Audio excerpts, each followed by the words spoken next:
Hello everyone, welcome back to our YouTube channel Gyan Sagar academy. सो हमने basically start किया था 8 chapter से, that is cell biology and biotechnology, जिसका अभी हम part I guess 4th shoot कर रहे हैं। तो उसमें हम लोग कमर्शियल एप्लीकेशन ऑफ बायोटेक्नोलॉजी ही देख रहे हैं। सी बच्चों, हम लोग कमर्शियल एप्लीकेशन इतनी डिटेल में पढ़ा रहे हैं ताकि अगर आपको ऐसा क्वेश्चन आए कि explain any commercial application in detail, तो आपको वो सब चीजें बताने हैं। एनलिस्ट करने बोलो तो बहुत सारे नाम हैं, आप इजीली लिख सकते हो, लेकिन अगर उसका फुल डिस्क्रिप्शन पूछा तो वो भी आपको अटेम्प्ट करने आना चाहिए, इसलिए हम लोग यहाँ पे इतना डिटेल से बता रहे हैं। तो चलिए नेक्स्ट स्टार्ट करते हैं आपका commercial application of biotechnology, that is vaccine और वैक्सीनेशन। अभी बोर्ड पर जितना भी कुछ लिखा है उसे सब भूल जाओ, क्योंकि मैं ना आपको आज मस्त स्टोरी बताने वाली हूँ, और पढ़ाई के पॉइंट ऑफ व्यू से नहीं तो ये एटलीस्ट जनरल नॉलेज के पॉइंट ऑफ व्यू से तो याद में रखो, क्योंकि बहुत इंटरेस्टिंग है यार। वैक्सीन बचपन से सुना होगा, अभी भी लेते हैं। अभी तो कोरोना के टाइम में पता है दो समय लेने पड़े वैक्सीन के। तो एक्चुअली ये वैक्सीन है क्या है भाई? सब बोलते हैं इंजेक्शन है, सुई है, लेकिन उसमें एक्चुअली ऐसा होता क्या है जो आपको इतनी ताकत देता है, इतनी पावर देता है? तो वो हम आज बेसिक से एडवांस तक पढ़ेंगे। तो चलिए स्टार्ट करते हैं। अभी सपोज मान लीजिए हमारे पास एक पैथोजन है। पैथोजन, अगेन मेरी ड्राइंग पे प्लीज मत जाना, ये मैंने खूंखार पैथोजन बनाने की कोशिश की है। सो ये है अपने पास एक पैथोजन। अभी पैथोजन मतलब क्या? पैथोजन मतलब ऐसा कोई भी गंदा ऑर्गेनिज्म जो आपको बीमारी कॉज कर सकता है। पैथोजन मतलब ऐसा कोई भी गंदा ऑर्गेनिज्म जो आपको क्या कॉज करेगा? बीमारी, राइट? तो पैथोजन कुछ भी हो सकता है। It could be bacteria, it could be virus, और it could be fungi. Pathogen एक बैक्टीरिया भी हो सकता है, एक वायरस भी हो सकता है, और एक फंगाई भी हो सकता है। सो पैथोजन मतलब ऐसा कोई भी गंदा ऑर्गेनिज्म जो आपको बीमार कर सके, राइट? अभी अगर ये पैथोजन मेरे बॉडी के अंदर चला गया तो ऑब्वियसली मुझे क्या होने वाला है?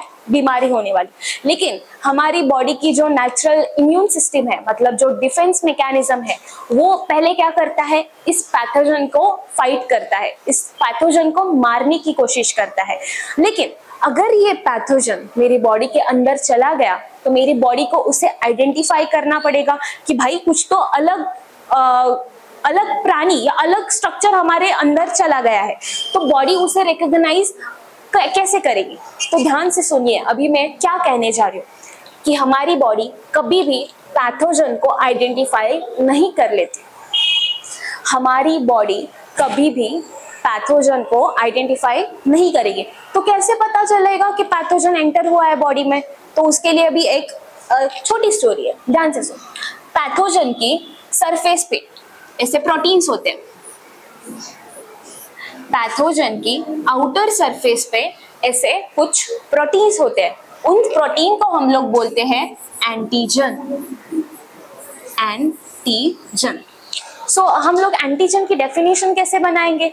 The proteins which are present on the outer surface of your pathogen is called as antigen. Antigen क्या है? प्रोटीन है। अभी प्रोटीन है, जरा लिंक लगाओ। हम लोग 2-3 पार्ट से यही बातें करते आ रहे हैं कि प्रोटीन किससे बनता है? डीएनए से। पूरा का पूरा डीएनए नहीं, डीएनए का एक सेगमेंट, उस सेगमेंट का नाम जीन। सो हमारे पैथोजन के अंदर भी इसका कोई तो जीन होगा जो क्या बना के दे रहा है? एंटीजन। हमारी बॉडी पैथोजन को आइडेंटिफाई नहीं कर पाती, तो किसको आइडेंटिफाई कर लेती है? इस एंटीजन को। इतनी कहानी समझ में आई? शॉर्ट में रिकैप करते हैं। पैथोजन मतलब ऐसा गंदा ऑर्गेनिज्म जो आपको बीमारी कॉज करेगा। हमारी बॉडी पैथोजन को आइडेंटिफाई करती है क्या? नहीं, लेकिन किसको आइडेंटिफाई करती है? एंटीजन को। What is antigen? The proteins which are present on the outer surface of your pathogen. इथपर्यंत ठीक? पुढे देन अभी हर एक पैथोजन का एंटीजन अलग अलग होता है। मतलब डेंगू का एंटीजन का शेप अलग होगा, कोरोना के पैथोजन का एंटीजन अलग होगा, कॉलेरा के एंटीजन का शेप अलग अलग होगा। हर एक पैथोजन का एंटीजन अलग अलग होता है। हमारी बॉडी पैथोजन को आइडेंटिफाई करेगी क्या? नहीं। किसको आइडेंटिफाई करेगी? एंटीजन को, राइट। अभी एक बार एंटीजन को हमारी बॉडी ने आइडेंटिफाई कर लिया तो बॉडी में पता है 3 टाइप के आपके सेल्स होते हैं, blood cells basically, RBC, then WBC और प्लेटलेट। अभी प्लेटलेट का कुछ काम नहीं है यहाँ पे, तो हम लोग सिर्फ डब्ल्यूबीसी का काम है, तो डब्ल्यूबीसी के बारे में ही बात करेंगे। अब तक क्या हुआ? हमारी बॉडी ने एंटीजन को आइडेंटिफाई कर लिया।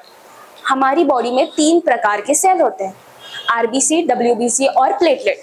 उसमें से अभी फोकस किस पे करो? डब्ल्यूबीसी पर। डब्ल्यूबीसी सेल हमारे बहुत कैटेगरीज में डिवाइड होते हैं, उसमें से एक कैटेगरी है बी सेल्स। डब्ल्यूबीसी सेल्स बहुत बड़ा ग्रुप है, उसमें से एक ग्रुप का नाम बता रही हूं मैं, दैट इज बी सेल्स। और बी सेल्स प्रोड्यूस करते हैं एक प्रोटीन जिसका नाम है एंटीबॉडी। एंटीबॉडी, सी, एंटीबॉडी और एंटीबायोटिक्स बहुत अलग अलग चीजें हैं। एंटीबायोटिक हमें फंगा और बैक्टीरिया बना के देते हैं। एंटीबॉडी कौन बनाता है? ह्यूमंस। ये डब्ल्यूबीसी बी सेल किसमें है? ह्यूमंस के अंदर। हमारे डब्ल्यूबीसी के सेल उसमें का एक टाइप बी सेल एक प्रोटीन प्रोड्यूस करते हैं, उस प्रोटीन का नाम क्या है? Antibody, right. अभी क्या हो जाएगा, ध्यान से देखो। एज सुन एज आपके बॉडी ने आइडेंटिफाई कर लिया एंटीजन को, तो बॉडी हमारी किसको सिग्नल देती है? डब्ल्यूबीसी को। डब्ल्यूबीसी किसको सिग्नल देगा? बी सेल को। और बी सेल क्या प्रोड्यूस करेगा? एंटीबॉडी। ये एंटीबॉडी किसको जाके चिपक जाती है? हमारे एंटीजन को, लाइक दिस। एंटीबॉडी का शेप ऐसा वाई शेप का होता है, तो ये एंटीबॉडी किसको जाके चिपकेगी? हमारे एंटीजन को। अभी यहाँ पे क्या बन गया? एंटीजन और एंटीबॉडी ये दोनों आ गए, राइट। एंटीबॉडी एंटीजन को पकड़ लेते हैं और वहां पे उसको डिस्ट्रॉय कर लेते हैं। एक बार एंटीजन डिस्ट्रॉय हो गया तो हमारा पैथोजन भी क्या हो जाएगा? किल हो जाएगा। ये बेसिक इम्यून रिस्पॉन्स है बच्चों, ये बहुत बेसिक है, इसमें बहुत डिटेल जाना पड़ता है जो कि हमारे लेवल को नहीं है। फिर से सुनिए, हमारे बॉडी का natural immune system, natural defence mechanism कैसे वर्क करता है। हमारी बॉडी डायरेक्ट पैथोजन को आइडेंटिफाई नहीं कर पाती, उसके सरफेस पे कुछ प्रोटीन्स होते हैं, पैथोजन के सरफेस पे प्रोटीन होते हैं, उसे हम बोलते हैं एंटीजन। जब बॉडी ने एंटीजन को आइडेंटिफाई कर लिया तो बॉडी क्या प्रोड्यूस करती है? एंटीबॉडीज। बॉडी मतलब कौन सा सेल? Actually WBC. डब्ल्यूबीसी में का B cell. B cell produce करेगा एक प्रोटीन जिसका नाम है एंटीबॉडी। एंटीबॉडी जाके एंटीजन के साथ बाइंड कर लेगी और पैथोजन को किल कर देगी। ये बहुत बेसिक रिस्पॉन्स है।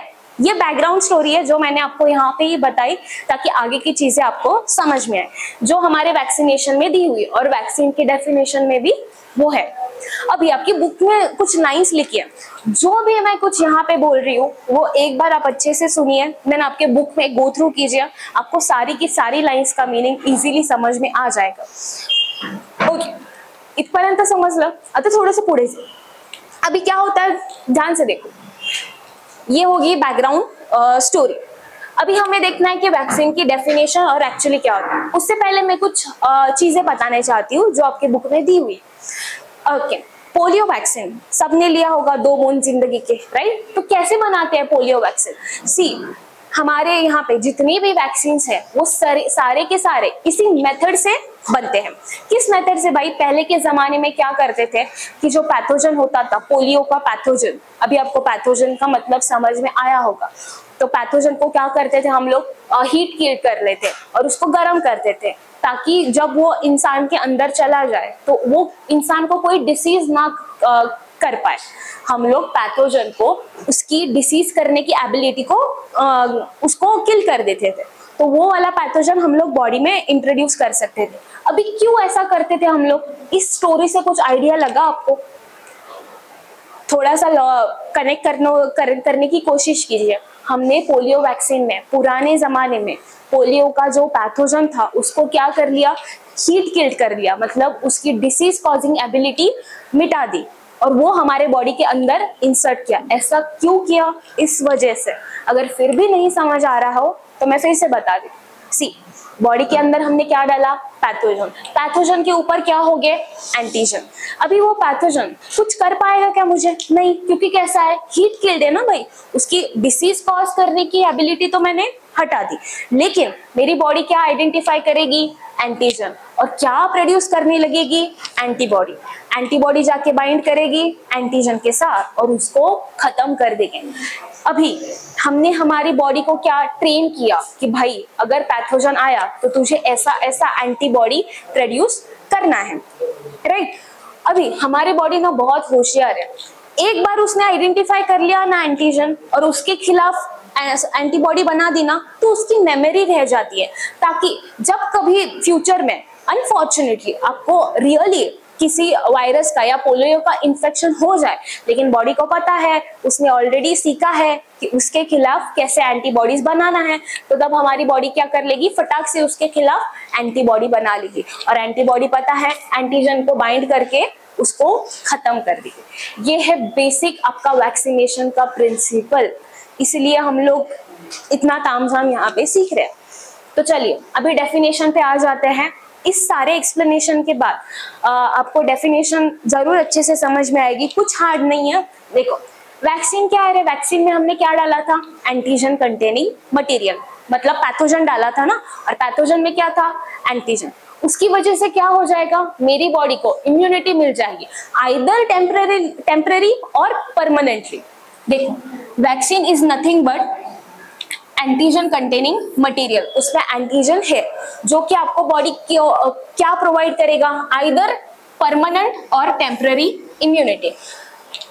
परमानेंट और टेम्पररी का मतलब क्या है, सी इसका बेस्ट एग्जांपल है कोविड वायरस, कोरोना की वैक्सीन अपनी, राइट। तो कोरोना की वैक्सीन क्या थी, हमें कितने डोज लेने पड़े थे, सबको बच्चों को पता है, 2 डोज 3 डोज ऐसा लेना पड़ा था। तो मतलब अगर एक ही डोज लिया तो वो इम्यूनिटी कैसी है हमारी, टेम्पररी, बॉडी कुछ टाइम के लिए उसको याद कर पा रही थी ना। तो अगर उसके चांसेस इम्यूनिटी के बढ़ाने हैं तो हमें 3 डोज 2 डोज ऐसा लेना पड़ रहा था, तो तब that is it will give either temporary और परमानेंट इम्यूनिटी। और दूसरा एग्जांपल बताने चाहूँ तो पोलियो वैक्सीन हमने सबने बचपन में ली है, तो वो कैसी इम्यूनिटी प्रोवाइड कर रहा है, पोलियो की वैक्सीन परमानेंट, कोरोना की कैसी प्रोवाइड कर रहा था, टेम्पररी, इसलिए एक वैक्सीन के बाद दूसरा डोज लेना पड़ा ना, तो वो, और वो क्या करता है, इम्यूनिटी देता है अगेंस्ट स्पेसिफिक पैथोजन और डिसीज। स्पेसिफिक पैथोजन और डिसीज, इसका मतलब क्या है, मैंने लेक्चर के स्टार्टिंग में ही बता दिया था कि हर एक पैथोजन का एंटीजन अलग होगा। कोविड के लिए अलग एंटीजन, डेंगू के लिए अलग एंटीजन, टाइफाइड के लिए अलग एंटीजन। एंटीजन अलग अलग है तो उसके खिलाफ एंटीबॉडी भी अलग अलग बनेगी, ये मीनिंग है। तो वैक्सीन की डेफिनेशन क्या कहती है कि उसमें हम लोग एंटीजन कंटेनिंग मटेरियल डालते हैं सो दैट आपकी बॉडी को क्या मिले, इम्यूनिटी। वो इम्यूनिटी परमानेंट भी हो सकती है और टेम्पररी भी हो सकती है, जो एक किसी स्पेसिफिक पैथोजन और डिसीज के खिलाफ आपको प्रोवाइड करती है। ये हो गया बेसिक इंट्रोडक्शन। अभी चलते हैं हमारे मेन टॉपिक की तरफ, दैट इज एडिबल वैक्सीन। अभी ये क्या है एडिबल वैक्सीन, एडिबल वैक्सीन, अच्छा एडिबल वैक्सीन मतलब ऐसे वैक्सीन जो आप खा सकते हो। कितना मजा आएगा ना कि सारी की सारी वैक्सीन अगर ऐसे प्रोड्यूस होने लगे तो कोई इंजेक्शन का कोई डर ही नहीं, सारा डर खत्म हो जाएगा। एडिबल मतलब हम खा सकते हैं। अभी ऐसी वैक्सीन है क्या, हाँ जी बिल्कुल है, तो उसके बारे में ही अभी हम लोग चर्चा करने वाले। तो चलो कहानी बहुत इजी है, फ्लो चार्ट आपको पूछ सकते हैं, बहुत ही इंटरेस्टिंग है, तो सुनते हैं। फर्स्ट एडिबल वैक्सीन कैसे बनाएं। वैक्सीन में हम लोग क्या डालने वाले हैं, एंटीजन। तो एंटीजन को पहले लेना पड़ेगा ना। एंटीजन किससे लोगे, ह्यूमन से कि पैथोजन से, पैथोजन से। तो पहले हमें पैथोजन का क्या निकालना पड़ेगा, डीएनए। तो पहले हम लोग ने क्या किया, पैथोजन से डीएनए को बाहर निकाला मतलब आइसोलेट किया। तो आइसोलेशन ऑफ पैथोजन का डीएनए। पूरा का पूरा डीएनए लेने से कोई मतलब है क्या, बिल्कुल भी नहीं। हमें क्या मतलब है, सिर्फ जो एंटीजन वाला जीन है वही हमें चाहिए। पता है ना, अभी जीन बार बार रिपीट नहीं करती हूँ क्योंकि पहले के सारे पार्ट में मैंने यही कहानी दोहराई है। अगर आपको जीन वो कॉन्सेप्ट समझ रहा है तो प्लीज हमारे पार्ट 2 और पार्ट 3 देखिए। तो हमने पहले पैथोजन का डीएनए बाहर निकाला। क्यों पैथोजन का क्यों निकाला? क्योंकि एंटीजन वही बना के दे रहा है, राइट। पूरे के पूरे डीएनए में से हमें क्या लेना है? सिर्फ एंटीजन वाला जीन। सपोज ये हमने ले लिया एंटीजन वाला जीन। एंटीजन अभी यहाँ मैं एजी से डिनोट कर रही हूँ। एजी मतलब एंटीजन। ये एंटीजन बनाने वाला जीन मैंने पैथोजन के डीएनए से बाहर निकाल के रख दिया। सिंपल कहानी है। फर्स्ट स्टेप, हमने पैथोजन का डीएनए बाहर निकाला, मतलब आइसोलेट किया। उसमें से हमने कौन सा जीन बाहर निकाला? जो जीन मुझे आगे जाके एंटीजन प्रोटीन बना के देने वाला है, right. So isolation of antigen. ठीक है, अभी नेक्स्ट स्टेप क्या करोगे? यहाँ पे ले लो एक प्लांट वायरस। अभी प्लांट वायरस मतलब क्या? प्लांट वायरस मतलब ऐसा वायरस जो प्लांट को इन्फेक्ट करेगा। प्लांट वायरस मतलब ऐसा वायरस जो, ये ले लिया हमने प्लांट वायरस। प्लांट वायरस का मतलब क्या बोला? प्लांट वायरस मतलब ऐसा वायरस जो प्लांट्स को इन्फेक्ट करेगा। एनिमल वायरस मतलब ऐसा वायरस जो एनिमल को इन्फेक्ट करेगा, राइट। अभी मैंने एक प्लांट वायरस यहाँ पे ले लिया। अभी क्या करना है, ध्यान से देखो। इस प्लांट वायरस को ना हमें कट करना है। अगेन कट कहाँ से करोगे? No seizures. क्या यूज करोगे यहाँ पे? एंजाइम्स। तो हमने प्लांट वायरस को कट कर दिया और ये जो एंटीजन वाला जीन था ना, इसमें डाल दो, राइट। मेरे प्लांट वायरस के अंदर किसका जीन आ चुका है? अभी एंटीजन वाला जीन। इधर तक स्टोरी समझ में आई है? कुछ नहीं, पैथोजन से डीएनए निकाला, उस डीएनए में से एंटीजन वाला जीन निकाला। एक प्लांट वायरस लिया, मतलब ऐसा वायरस जो किसको जाके इन्फेक्ट करेगा? प्लांट को। प्लांट के वायरस के अंदर हमने क्या अंदर डाल दिया? एंटीजन वाला जीन। आई होप इधर तक क्लियर होगा। अभी इस प्लांट वायरस को मैंने मॉडिफाइड कर दिया ना। मॉडिफाइड मतलब कुछ अलग जीन उसमें डाल दिया, तब उसको हम लोग क्या कहेंगे? Transgenic plant virus. यहाँ पे लिख देती हूँ transgenic plant virus. Plant virus को मैंने मॉडिफाइड कर लिया। मॉडिफाइड मतलब एंटीजन का जीन उसमें डाल दिया, तो इसलिए ट्रांसजेनिक प्लांट वायरस। अभी नेक्स्ट स्टेप पे चलते हैं। देखो ये ऐसी एक प्रोसेस है जो सब स्टेप से होके गुजरती है। पहले 2 स्टेप्स आपको समझ में आए, अभी तीसरा स्टेप। चलो एक ले लो पेट्री डिश और पेट्री प्लेट। अभी ये मतलब क्या? ये हमने डिश बहुत बार देखी है, बहुत बार सुनी है, आईवीएफ में पढ़ा है इसके बारे में। आपने 9th में टिश्यू कल्चर में पढ़ा होगा। ऐसी कांच की डिश होती है लैब में जिसमें बहुत सारे एक्सपेरिमेंट किए जाते हैं, राइट। तो वो एक अगार की प्लेट ले लिए, एक कांच की डिश होती है, उसमें हम सारे न्यूट्रिएंट जो भी जरूरतमंद चीजें हैं वो उसमें डाल देते हैं। तो अभी एक पेट्री प्लेट ले ली, थोड़ी सी बड़ी बना देती हूँ मैं। ये जार लग रहा है लेकिन प्लेट है, थोड़ा सा बड़ा बनाया मैंने, राइट। तो अभी इस पेट्री प्लेट में क्या करूंगी मैं? कुछ लीफ अब किस कलर से बनाऊं? व्हाइट से ही बना। मैंने कुछ लीफ के टुकड़े ले ले, यहाँ पे लीफ पीसेस ले ले। ये क्या है? लीफ के पीसेस। एक अगार की प्लेट थी, उसमें मैंने सारे न्यूट्रिएंट डाल दिए, सारे हार्मोन डाल दिए और उसमें मैंने क्या रखा? लीफ के पीसेस। अभी हम लोग क्या करने जा रहे हैं? ये जो ट्रांसजेनिक प्लांट वायरस है ना, ये किसके ऊपर रखेंगे? इस लीफ के पीसेस के ऊपर। एक लीफ के पीसेस के ऊपर मैं थोड़ा सा बाहर बना के दिखाती हूँ ताकि आपको बेटर आइडिया है। ये मैंने लीफ यहाँ पे बाहर लिया, एक लीफ का बता रही हूँ। इस पे हमने क्या डाला? Transgenic plant virus. Transgenic plant virus मतलब हमने उसमें अपना एंटीजन वाला जीन डाला था उसके अंदर, राइट। प्लांट वायरस है मतलब ये क्या करेगा? प्लांट को इन्फेक्ट करेगा। लीफ प्लांट का पार्ट है या नहीं? ऑफ कोर्स है। तो मैं कह सकती हूँ यहाँ पे कि मेरे ट्रांसजेनिक प्लांट वायरस ने ये लीफ के पीसेस को क्या कर लिया? इन्फेक्ट कर लिया। मतलब इसके अंदर ये एंटीजन वाला जीन चला गया, इन्फेक्शन कर लिया ना प्लांट वायरस ने। तो ये लीफ पीसेस के अंदर सारा क्या चला गया? एंटीजन वाला जीन। इधर तक स्टेप समझ में आए? अभी थोड़ा आगे बढ़ते हैं। अगर नहीं समझ में आई है तो आप लोग प्लीज थोड़ा सा वीडियो पीछे करके देख सकते हो। अभी सारे लीफ पीसेस के अंदर हमारा क्या चला गया, एंटीजन वाला जीन। अभी 9th में आपने एक प्रोसेस पढ़ी होगी, that is tissue culture. Tissue culture मतलब नथिंग बट प्लांट के कौन से भी एक पार्ट लेके आप पूरा का पूरा प्लांट बना सकते हो। तो वही हमें यहाँ पे वही करना है। ये लीफ उठा लो, राइट, और ये लीफ से पूरा का पूरा प्लांट बना लो with the help of tissue culture.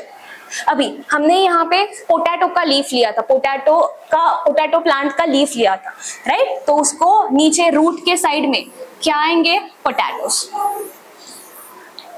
अभी ध्यान से देखो, इस पार्ट से मैंने पूरा प्लांट बनाया टिश्यू कल्चर की हेल्प से, लेकिन मेरे लीफ पीसेस में कौन सा जीन गया था, एंटीजन। किस वजह से गया था, क्योंकि मेरे ट्रांसजेनिक प्लांट वायरस ने इन लीफ पीसेस को इन्फेक्ट कर दिया था। तो सारे के सारे लीफ पीसेस में क्या चला गया, मेरा एंटीजन। तो जब लीफ पीसेस से पूरा प्लांट बना तो प्लांट के हर पार्ट में वो वाला जीन मेरा गया होगा। कौन सा वाला जीन, एंटीजन वाला जीन। तो यहाँ पे सब प्लांट में मेरा एंटीजन वाला जीन गया होगा। तो मतलब मेरा एंटीजन वाला जीन किस में आया होगा, पोटैटो। और अगर ये पोटैटो हम लोग खा लेते हैं तो पोटैटो के अंदर क्या है, एंटीजन वाला जीन। हमारी बॉडी क्या करेगी, एंटीजन को पहचानेगी, उसके खिलाफ एंटीबॉडी बनाएगी और हमें इम्यूनिटी मिल जाएगी। यही तो हम लोग चाहते थे। अभी देखो ना, एडिबल वैक्सीन मतलब ये पोटैटो हम लोग खा सकते हैं। ऐसा नहीं कि इंजेक्शन लगाओ, कुछ एक्स्ट्रा कुछ पेनफुल प्रोसेस करो, नहीं, सिंपली पोटैटो लो और खाओ। एक बार शॉर्ट में समराइज कर लेते हैं। हमें एंटीजन वाला जीन निकालना था। एंटीजन कौन प्रोड्यूस करता है, यहाँ पे पैथोजन। तो पैथोजन का डीएनए हमने बाहर निकाला। बाहर निकालने के बाद पूरे डीएनए से कुछ लेना देना नहीं है। डीएनए का वो पार्ट जो एंटीजन वाला सेगमेंट बना के देगा, वो एंटीजन वाले जीन को बाहर निकालो। प्लांट वायरस ले लो। प्लांट वायरस मतलब ऐसा वायरस जो प्लांट को इन्फेक्ट करेगा। प्लांट वायरस के साथ किसका जीन ऐड कर दो, पैथोजन। तो अभी हमने देखा कि एडिबल वैक्सीन्स कैसे बनते हैं, राइट। तो एक बार बुक में से भी, बुक का जो फ्लो चार्ट है उससे हम लोग गो थ्रू कर लेते हैं। सो पहले क्या स्टेप किया हमने, अभी मेरे साथ रिपीट करना। हमने क्या किया था कि पैथोजन से डीएनए निकाला था। क्यों, क्योंकि एंटीजन वाला जीन हमें चाहिए था।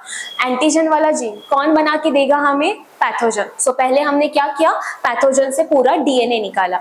डीएनए में बहुत सारे जीन्स हो गए उसके, मुझे सिर्फ किससे लेना देना है, एंटीजन वाले से। बाकी का कुछ लेना देना नहीं ना। तो मैं सिर्फ किसके लिए कंसर्न हूँ, एंटीजन वाला जीन। तो हमने क्या किया, isolation of desired gene from human pathogen. इसका मतलब है आइसोलेशन मतलब निकालना। कौन सा जीन निकालना, डिजायर्ड वाला। डिजायर्ड मतलब जिससे हमें लेना देना है, दैट इज एंटीजन। किससे निकाला, ह्यूमन पैथोजन से। ऐसा पैथोजन जो ह्यूमन को इन्फेक्ट करने वाला है, उससे हमने एंटीजन का जीन निकाला।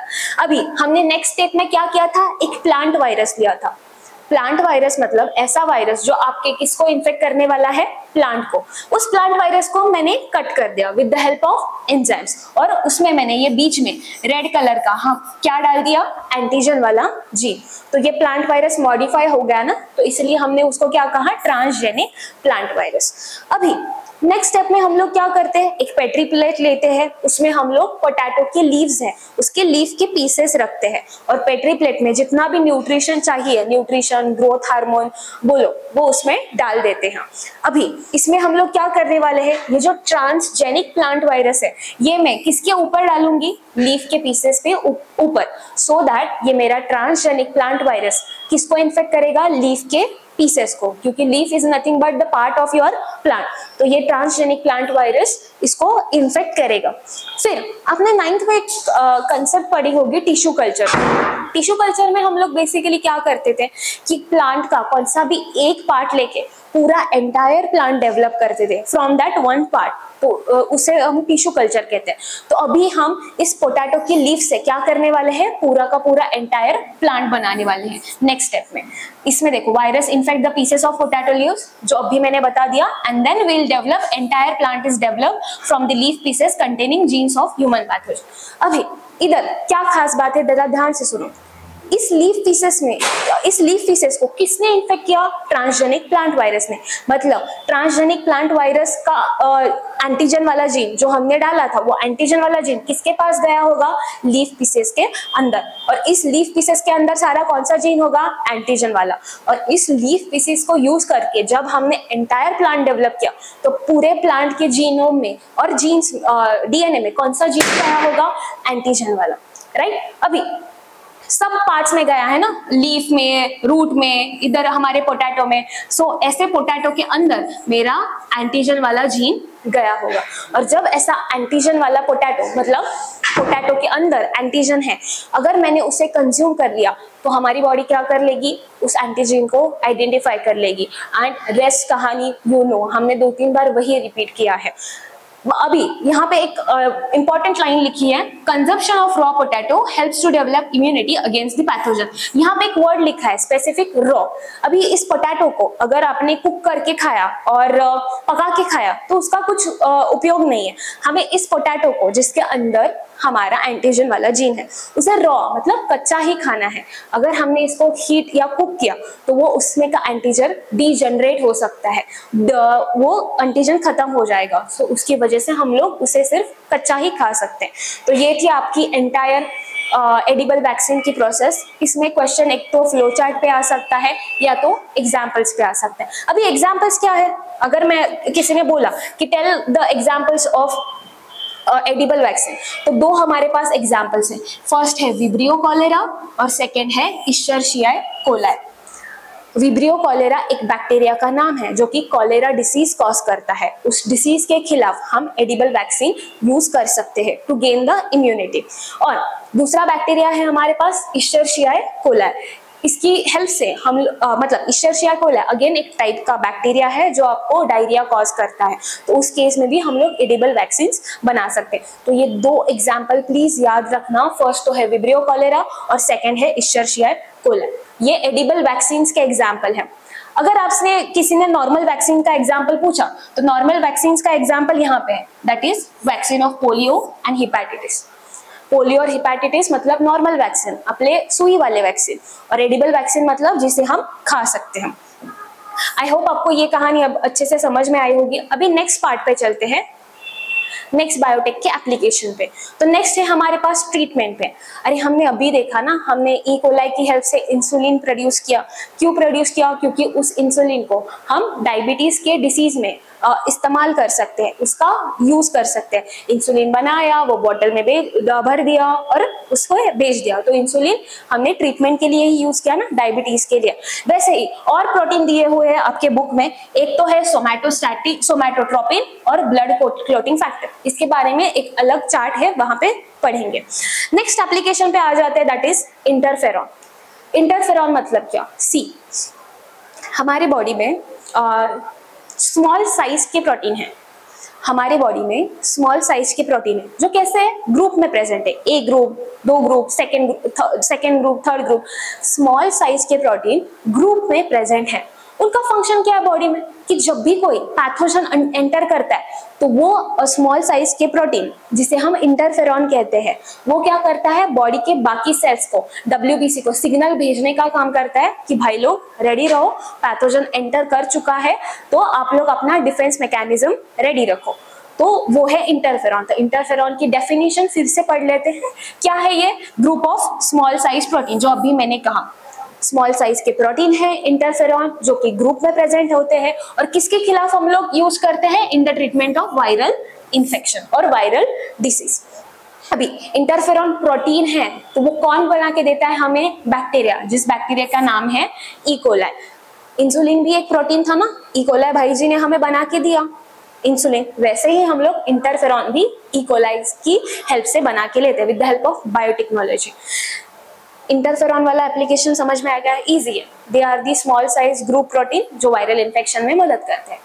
नेक्स्ट आता है आपके पास जीन थेरेपी। ये कुछ नया कॉन्सेप्ट है और बहुत ही इंटरेस्टिंग है।